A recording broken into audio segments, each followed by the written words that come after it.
You know, every once in a while, we all have to space out, don't we? And when I do it, it's with the help of Steve Cates. You say, wait, hold it, that sounds familiar. I'm talking about Dr. Sky.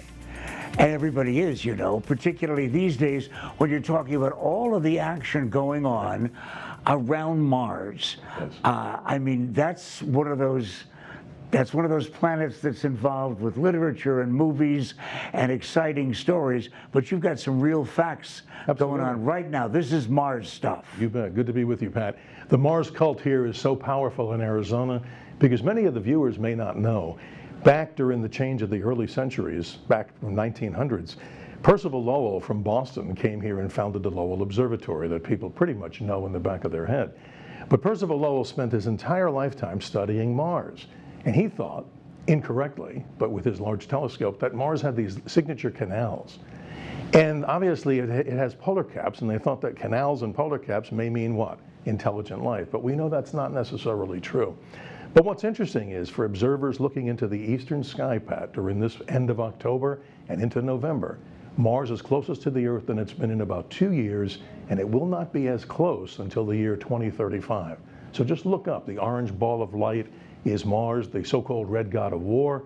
A beautiful time to spend and study. Where do we look? Eastern sky, you can't miss it. It's literally the brightest of all objects in the sky right now. Of all planets, no planet is brighter right now than the planet Mars, except for Venus in the early morning sky.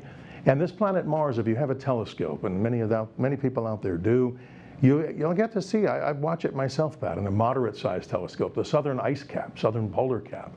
I can see features on Mars, on surface features, and I can watch in 20 or 30 minutes, they're moving because the planet is in motion as everything is in our solar system. But you were just saying, Dr. Sky, that these are the days when we can see Mars so clearly because of its proximity to Earth. Absolutely. But Earth is also getting closer to Mars. Absolutely. They're doing the same dance together in the sky, and Mars does something for the astrological fans out there.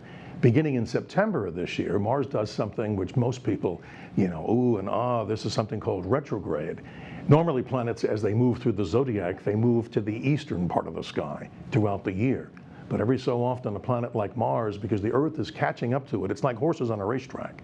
The inner track, of course, seems like if you pass the horse to the right of you, you, of course, are passing it, and it looks like it's going backwards. Mars retrogrades in the sky. And Pat, I need not remind you and the viewers, with all the calamity and craziness with an upcoming election, people talking about all things happening with COVID, God bless those folks, the Mars retrograde is even more of a center and front and center thing that people are concerned about. But the big news that I'm excited about, Yes. though, is our exploration of Yes, Mars. Absolutely.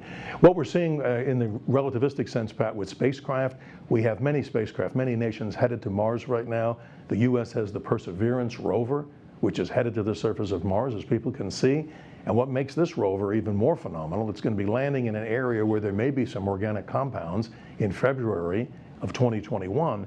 And on board this, we just did an interview on our Dr. Sky show with a gentleman who's a phenomenal person.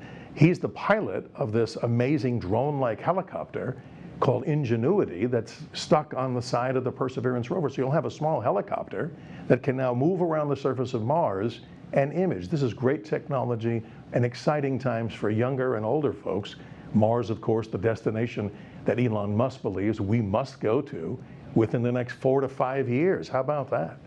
And what do you want to bet? That when you land on Mars, there's going to be a Tesla up there just because of how excited he is about the Absolutely. whole process. By the way, before we have to say goodbye to you, Sure.